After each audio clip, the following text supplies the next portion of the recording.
আজকে আমরা পাচ্ছি 4 শ্রেণীর মানুষের উপর আল্লাহ রাসূল সাল্লাল্লাহু আলাইহি সাল্লাম বলছেন যে রাসূল সাল্লাল্লাহু আলাইহি সাল্লাম বললেন যে এই 4 শ্রেণীর মানুষ জান্নাতে যাবে না। কারা কারা? 1 নম্বর আল্লাহ রাসূল সাল্লাল্লাহু আলাইহি সাল্লাম বলছেন পিতা মাতার অবাধ্য সন্তান। এখানে যারা আছেন সরাসরি আল্লাহ থেকে জন্ম আপনাকে দিয়ে দিয়েছে, দুনিয়াতে ফেলে দিল, না প্রত্যেকের বাবা মা আছে? এখন না থাকলেও আগে ছিল, হয়তো এখন তারা মারা গেছে, এই তো। কিন্তু বাবা মা ছাড়া কারো জন্ম এই পর্যন্ত এখানে যারা বসে আছেন হয় নাই, শুধু একটাই ঘটেছিল, ঈসা আলাইহিস সালাম, এই তো। তাহলে প্রত্যেকের পিতামাতা রয়েছে। আর আল্লাহ রাসূল সাল্লাল্লাহু আলাইহি সাল্লাম দায়িত্বহীন ভাষায় সুনিত কণ্ঠে সুন্দর করে প্রত্যেকটা মুসলমান নর নারীকে জানিয়ে দিলেন, ও দুনিয়ার মানুষ, আমার আদম সন্তান, আমার উম্মতেরা, তোমরা শুনে নাও। তোমরা যদি 4 শ্রেণী 4টা দলের ভিতরে বিভক্ত, 4টা দলের ভিতরে যদি তোমাদের স্থান হয়ে যায়, তোমরা জেনে নাও তোমাদের জন্য কখনো জান্নাত হবে না। 1 নম্বর বলে দিলেন, যেই সন্তানগুলো পিতামাতার অবাধ্য, যারা পিতামাতাকে ফলো করে না, এরা আল্লাহর জান্নাতে যাবে না। যাবে? জান্নাত আমার আপনার নয়, কিন্তু জান্নাত দিবেন কে? আল্লাহ। তাহলে এই কথাগুলো অর্ডার করেছেন কে? আল্লাহ। মানলে জান্নাতি, না মানলে জাহান্নামী। মানবেন তো জান্নাতে যাবেন, মানবেন না তো জাহান্নামে যাবেন, কিচ্ছু করার নেই। কিছু দিয়ে আটকাতেও পারবেন না, কোনো যুক্তি সেদিন খাটবে না। যে আপনাকে পৃথিবীতে আনলো, যে আপনাকে এত সুন্দর পৃথিবী উপভোগ করার সুযোগ করে দিল, যে মা কষ্ট করে পেটে ধরলো, আজকে সে মা আপনার শত্রু হয় কিভাবে? যে বাবা আপনাকে জন্ম দেওয়ার পর থেকে আপনার ভালো মন্দ সমস্ত কিছু বুঝলো, বিয়ে দেওয়ার বয়স পর্যন্ত আপনাকে যাবতীয় বিষয় নিয়ে পেরেশানি টানলো, নিজে ভালো খায় না, নিজে ভালো পড়ে না, নিজে পায়ে স্যান্ডেল দেয় না, সে বাবা আজকে আপনার শত্রু হয় কিভাবে? আজকে আপনি উপযুক্ত হয়েছেন আর খোঁজ নেন না, আপনার মতন আপনি জীবনটা চালিয়ে যাচ্ছেন স্ত্রী সন্তান নিয়ে, আর বৃদ্ধ পিতা মাতা পড়ে আছে। জান্নাত অত সোজা নয়। তাহলে আল্লাহ রাসূল সাল্লাল্লাহু আলাইহি সাল্লাম সুন্দর করে বলে দিলেন, ও দুনিয়ার মানুষ, তোমরা শুনে নাও, যদি তোমার পিতা তোমার মাতা তোমার উপর অসন্তুষ্ট থাকে, তাহলে আমার আল্লাহ তোমার উপর অসন্তুষ্ট থাকবেন। আর তোমার পিতা মাতা যদি তোমার উপর সন্তুষ্ট থেকে যায়, যদি তোমার জন্য আল্লাহর কাছে দুহাত তুলে দোয়া করে বলে, মালিক রব্বি হাবলি মিনাস সালিহিন, আল্লাহকে দোয়া করেছিলাম, আমি যখন সন্তান চেয়েছিলাম তখন আমি বলেছি রব্বি হাবলি মিনাস সালিহিন, আল্লাহ তুমি আমাকে একজন নেককার সন্তান দিও। মালিক তুমি আমাকে নেককার সন্তান দিয়েছো, আমার দোয়া তুমি কবুল করেছো মালিক। ও আল্লাহ, এখন আমি তোমার কাছে দোয়া করি আমার সন্তানের জন্য, আমার সন্তান যেন নেক হায়াত নিয়ে দুনিয়াতে বেঁচে থাকতে পারে, আমার সন্তান যেন পদে পদে তারা উন্নতি করতে পারে, আমার সন্তান যেন এই দুনিয়ার বুকে আদর্শ মানুষ হিসেবে বেঁচে থাকতে পারে, নিজে যেন হারাম থেকে বেঁচে থাকে, অন্য কেউ যেন হারাম থেকে বাঁচানোর মতন উপদেশ দিতে পারে। মা যখন এইভাবে সন্তানের জন্য দোয়া করে, পিতা যখন এইভাবে সন্তানের জন্য দোয়া করে, আমার আল্লাহ পাক রব্বুল আলামিন আরশে আজিম থেকে দোয়াগুলো শুনেন, মুস্কি হাসি দেন আর ফেরেশতাদের বলেন, ও ফেরেশতা তুমি দেখো তো তার আমলগুলো যাচাই করে, তুমি তার পুরো জীবনটা এই খাতাগুলো বাহির করে দেখো, যাচাই করে তার জন্য কোথায় কিভাবে কুই বরাদ্দ ছিল। তখন দেখাই ফেরেশতাগণ, আল্লাহ গো এই সন্তান ওখানে হারাম কাজ করবে, এই সন্তানটা ওই জায়গায় অবৈধ কাজ করবে। তখন আল্লাহ পাক বলছেন, তুমি দেখো না আমি আল্লাহ ওয়াদাবদ্ধ, যদি কোনো মা কোনো বাবা সন্তানের জন্য নেককার হওয়ার জন্য যদি দোয়া করে থাকে, আমি আল্লাহ বলেছি সেটা কবুল করব। ও ফেরেশতা তুমি সন্তানের বিপদটা কেটে দাও, হারাম খাবার খাবে সেটাকে কেটে দিয়ে মা বাবার দোয়াটা কবুল করে নিয়ে সেখানে তুমি হালালটা লাগিয়ে দাও। বলেন সুবহানাল্লাহ। দোয়ার কারণে কিন্তু ভাগ্যের পরিবর্তন ঘটে, দোয়ার কারণে কি হয়? ভাগ্যের পরিবর্তন ঘটে। তাহলে এই পিতামাতার অবাধ্য যারা রয়েছেন, আর যারা অবাধ্যতা করতে করতে পিতামাতা দুনিয়া ছেড়ে চলেই গেল, আর কি সুযোগ আছে এখন? এখন ওয়াজ শুনে হয়তো বা মনের ভিতর কষ্ট পাবেন, কথাগুলো শোনার পর আপনি ওই বিষয়টা অনুধাবন করবেন, আইরে আমার বাবা যেদিন বেঁচে ছিল আমাকে এই নসিহাগুলো করত, আমি এই বদ অভ্যাস আমার ছিল, এই খারাপ কাজগুলো আমি করতাম, আমার বাবা বারবার ডেকে ডেকে বলতো, ও আমার সোনা তুমি এই কাজ করো না, ও বাবা এই কাজ করো না, এটা করলে তোমার সংসারের ক্ষতি হবে, এটা করলে মানুষ তোমাকে খারাপ বলবে, এই কর্মগুলো করলে সমাজের মানুষ তোমাকে খারাপ বলবে। এইভাবে আমার বাবা ওসিয়াত করতো, কিন্তু আমি আমার বাবার কথা শুনি নাই, আমার বাবাকে কখনো মূল্যায়ন করি নাই। আজকে আমার বাবা দুনিয়া ছেড়ে চলে গেছে, কিন্তু বাবার কথাগুলো আমার ঠিকই অন্তরের ভিতর লেগে আছে। যখন এই কথাগুলো শুনি বাবার কথা মনে হয়। আজকে যদি বাবা বেঁচে থাকতো, বাবাকে জড়িয়ে ধরে বলতাম, বাবা গো তোমার কথাগুলো আসলেই সত্যি ছিল, যদি সেদিন আমি মানতাম তাহলে আজকে জীবনে আরো উন্নতি করতে পারতাম, কিন্তু সেদিন মানি নাই, আজকে আর ওই সময়টা ফিরে পাই নাই, কিন্তু আজকের আমার জীবনের উন্নতি আর হয় নাই। আর যাদের বাবা রয়েছে, বাবা বারবার বলছেন, দেখবেন কিছু সন্তানেরা রয়েছে আজকে কোরআনের ক্লাসে যখন বসে কিছু কিছু ছেলে পেলে মন খারাপ করে আসে, যদি বলা হয় কেন আসলে, খুব জোর করে তুলে দিয়েছে হুজুর, ঠান্ডার সময় তো ঘুম থেকে উঠতে মন চাচ্ছে না, জোর করে তুলে দিয়েছে। ও সন্তান, যেদিন তোমার ওই বাবা মারা যাবে তখন তুমি কোরআনটা নিয়ে ধরে যখন দুইটি আয়াত পড়বে, সূরা ইয়াসিন পড়বে, সূরা রহমান পড়বে, সূরা বাকারার শেষের দুই আয়াত পড়বে, সেদিন তোমার অন্তরটা শান্ত হবে। তুমি কবরের কাছে যে বাবার জন্য কোরআন তিলাওয়াত করে হাত তুলে দোয়া করবে আর বলবে, বাবা শীতের সকালে যেতে চাইনি, কিন্তু তুমি জোর করে আমাকে নিয়ে গেছো, তার জন্য আজকে কোরআনটা শিখতে পেরেছি। ও বাবা, আজকে এই কোরআনগুলো তিলাওয়াত করে করে আমি তোমার জন্য আল্লাহর কাছে দোয়া করে বলছি, আল্লাহ আজকে বাবার জন্যই কোরআনটা শিখতে পেরেছি, কোরআনটা তিলাওয়াত করতে পারছি। ও আল্লাহ, তুমি দয়া করে প্রত্যেকটা হরফের বিনিময়ে 10টি করে সওয়াব দিতে চেয়েছো, প্রত্যেকটা সওয়াবটা তুমি আমার বাবার কবর পর্যন্ত পৌঁছায়া দাও। আমার বাবার কবরে যদি কোনো আযাব হয়ে থাকে আল্লাহ তুমি ক্ষমা করে দাও। আমার আল্লাহ পাক রব্বুল আলামিন দোয়াটা সঙ্গে সঙ্গে কবুল করবে। সুবহানাল্লাহ বলবেন না? সঙ্গে সঙ্গে কবুল করবেন। আর আজকে যারা ফাঁকি দিয়েছেন, বাবা বারবার বলেছে, মা বারবার বলেছে, আসে নাই, বাবা মারা গেছে, এবার কি বলে দোয়া করবে জানা নাই, বাবার কবরে চতুর্দিকে যাই ঘুরে চোখের পানি ফেলে, মানুষের দিকে তাকিয়ে তাকিয়ে দেখে আর বলে, অন্যের পিতা অন্যের সন্তানকে যখন আদর করে, কোলে জড়িয়ে ধরে, তখন বাবার হারানো অনুভব করে ব্যথাটা, যে আজকে আমার বাবা যদি থাকতো আমাকে বুকে ধরতো, আজকে আমার বাবা যদি থাকতো আমাকে এই জিনিসটা কিনে দিত, আজকে এই জিনিসটার বড় প্রয়োজন, কিন্তু আজকে আমি চাইলেও পারছি না, কারণ আমার কাছে অর্থ নাই, আমার মাথার উপর যে ছাদ ছিল সেই ছাদটা আজকে ভেঙে গেছে, সেই বাবা আর নাই, তাই আজকে আমার আশা আর পূর্ণ হয় নাই। ও যুবক, তাই আল্লাহ পাক রব্বুল আলামিন পিতা মাতার জন্য বারবার নসিহত করে বলছেন। আল্লাহ পাক রব্বুল আলামিন আল্লাহর পায়ে সিজদা দেওয়ার পরে যদি কোনো সন্তানকে সিজদার অনুমতি দিতেন, তাহলে দিতেন তার বাবা মার পায়ে তুমি সিজদা করো। যদি কোনো নারীকে আল্লাহ ছাড়া অন্য কাউকে সিজদা করার অনুমতি দিতেন, তাহলে নারীকে বলেছেন, নারী তুমি তোমার স্বামীর পায়ে সিজদা করবা।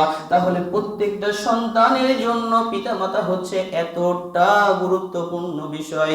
তাই দয়া করে ও যুবক, কখনো মা বাবার কথাগুলো তোমরা অমান্য করবা না, সব সময় খেয়াল রাখবা, মা বাবা যদি খারাপ কাজের আদেশ করে কোনো দিনই করবে না, এটা তো বিশ্বাস আছে নাকি?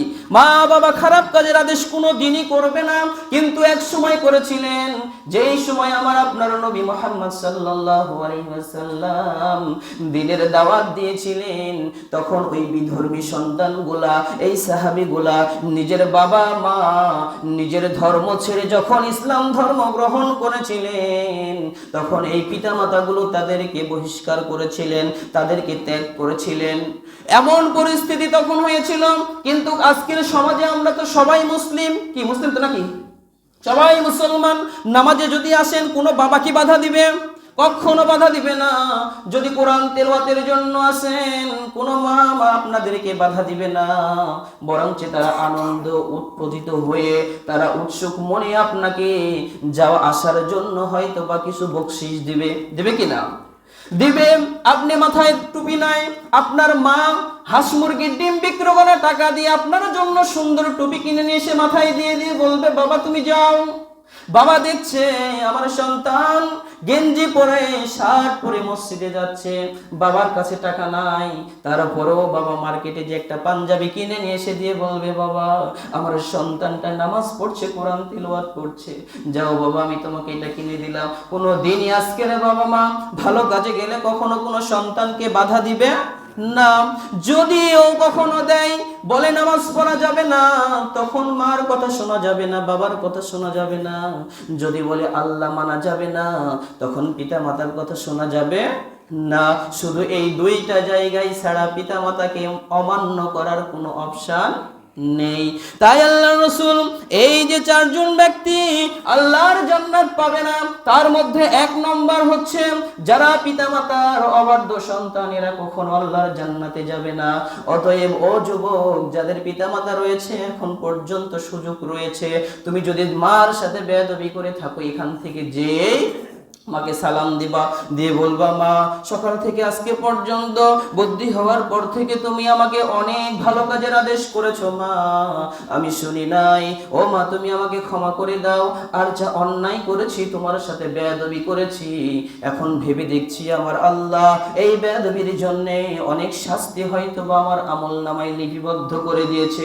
ও মা তোমার কথা অমান্য করার কারণে হয়তো বা আমার আল্লাহ বড় রকমের অ্যাক্সিডেন্ট রেখেছে, তোমার কথা অমান্য করার জন্য আমার সামনে জীবনের হয়তো বা উন্নতির থেকে উন্নতি বা ক্ষতির বিষয়টা লিখে রেখেছে। ও মা তুমি মন থেকে দোয়া করো আর আমাকে ক্ষমা করে দাও। এইভাবে যদি আপনি বলতে পারেন, মার কাছে যে বাবার কাছে যে মা বাবা মনে যতটা কষ্ট আপনার জন্য পেয়েছিল সমস্ত কিছু ভুলে যে আল্লাহর কাছে লুটিয়ে পড়ে বারবার আপনার জন্য দোয়া করে দিবে, আমার আল্লাহ পাক রব্বুল আলামিন আমাকে আপনাকে সবাইকে সেদিন ক্ষমা করে দিবেন। বলেন সুবহানাল্লাহ। এই জন্য বলছেন পিতা মাতার অবাধ্য সন্তান আল্লাহর জান্নাতে যাবে না। দুই নম্বরে বলেছেন যারা জুয়া খেলছে এবং লটারির ভিতর অংশগ্রহণ করছে, এরা কখন আল্লাহর জান্নাতে যাবে না। এই জন্য জুয়া থেকে, মদ থেকে, লটারি থেকে আমাদেরকে নিরাপদ থাকতে হবে। আজকে আমাদের ইমানটা খুবই দুর্বল। এই যে সন্ধ্যাবেলা দেখবেন ডিম বিক্রি হচ্ছে, সেখানে যেও লটারি রয়েছে। কি যে পরিস্থিতি, মানুষের ইমান নষ্ট করার জন্য একটা ডিমই যথেষ্ট, বুঝছেন।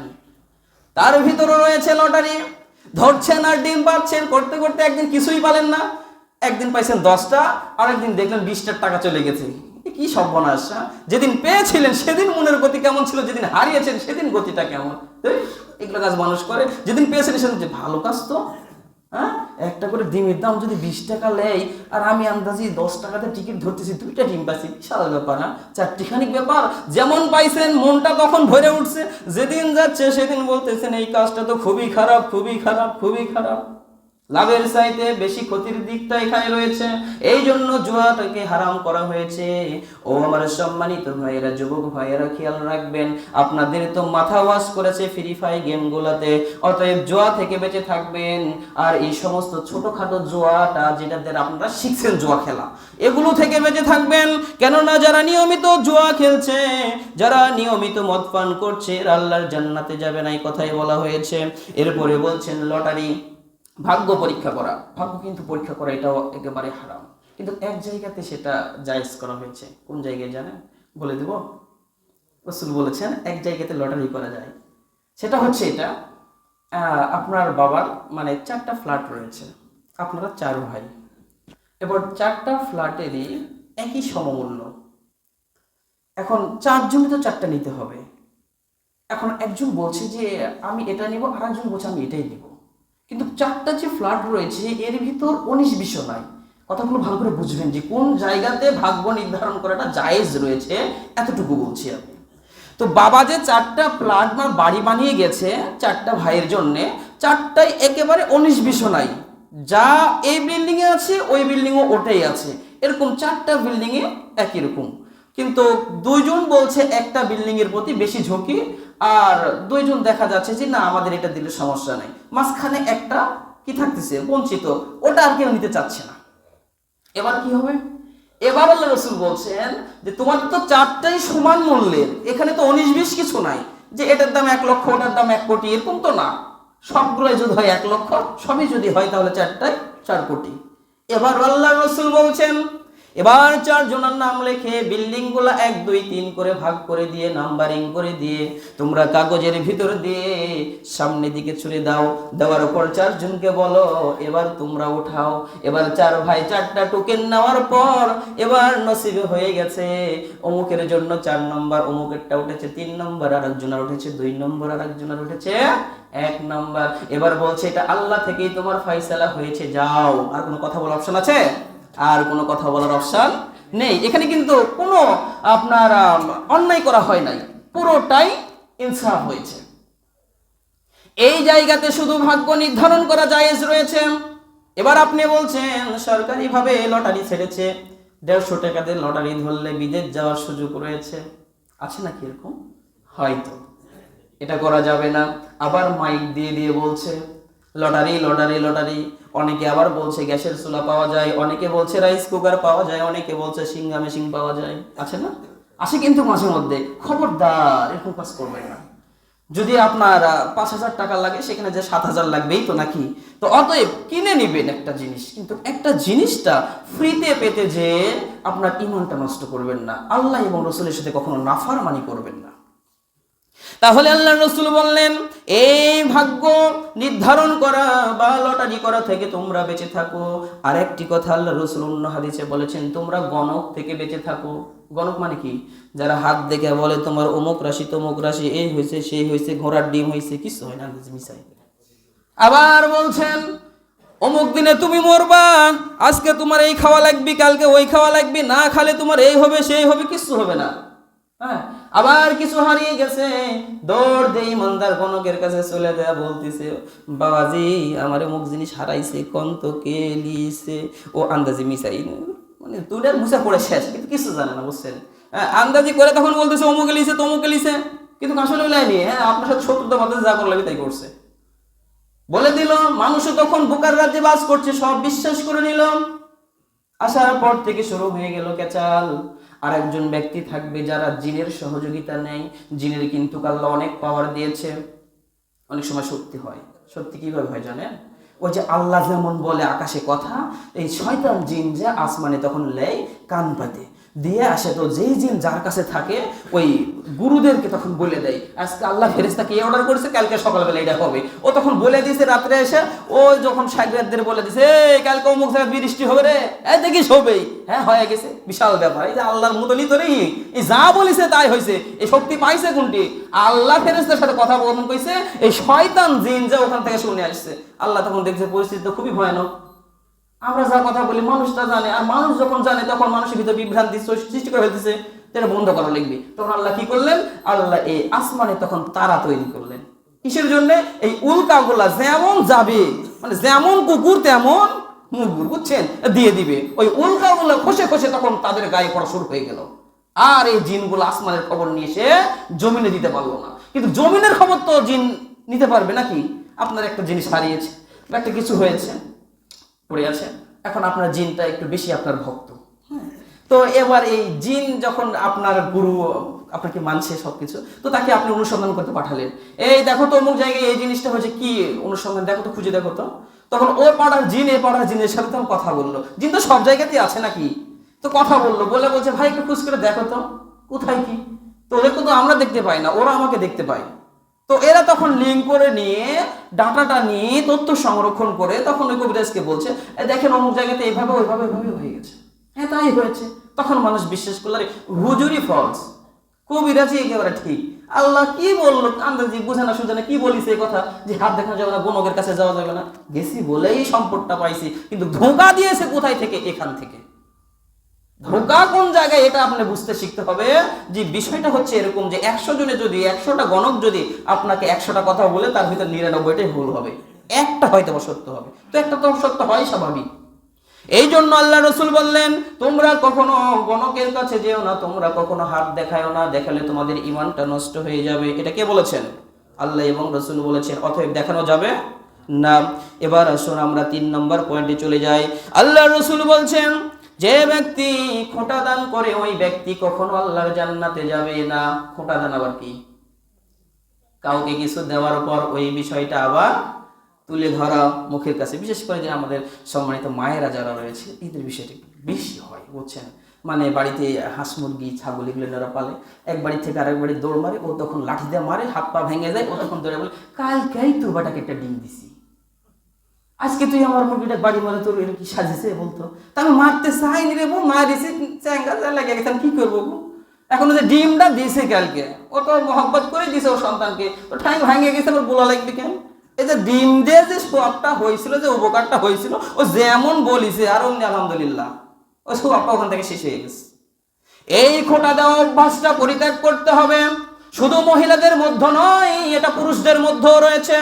তোমাকে অমুক দিয়েছি, তমুক দিয়েছি, এই দিয়েছি, সেই দিয়েছি, আজকে তুমি আমাকে ভুলে গেলে, এই কথাগুলো বলা যাবে না বাবা।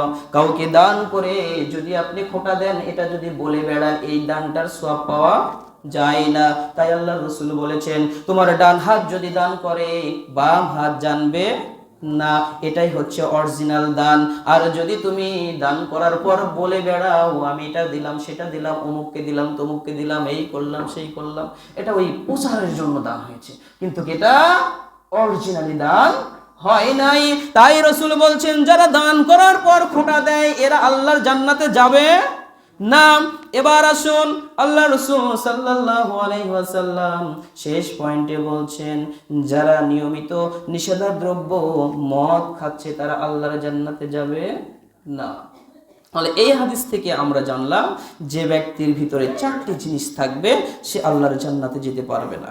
1 নম্বর হচ্ছে পিতামাতার অবাধ্য সন্তান, 2 নম্বর হচ্ছে জুয়া ও লটারিতে অংশগ্রহণকারী, 3 নম্বর হচ্ছে খোঁটা দানকারী কাউকে কিছু দেওয়ার পর, 4 নম্বর হচ্ছে নিয়মিত মদ পানকারী, এরা আল্লাহর জান্নাতে যাবে না। সম্মানিত উপস্থিতি, আমাদের সময় শেষ, কথা আর বাড়াতে পারছি না। আল্লাহ যদি বাঁচিয়ে রাখে আবারও বাকি যে 2টি হাদিস তেলাওয়াত করেছি, এই নিষেধাদ্রব্য সেবন করার শাস্তি বা অপরাধ নিয়ে ইনশাআল্লাহ আগামী জুমাতে আবারও আমরা কথা বলবো। সেই পর্যন্ত আল্লাহ পাক রব্বুল আলামিন আমাদের সবাইকে সুস্থ রাখুক, ভালো রাখুক, ঈমানের হালাতে বাঁচিয়ে রাখুক। সকলে বলি আল্লাহুম্মা।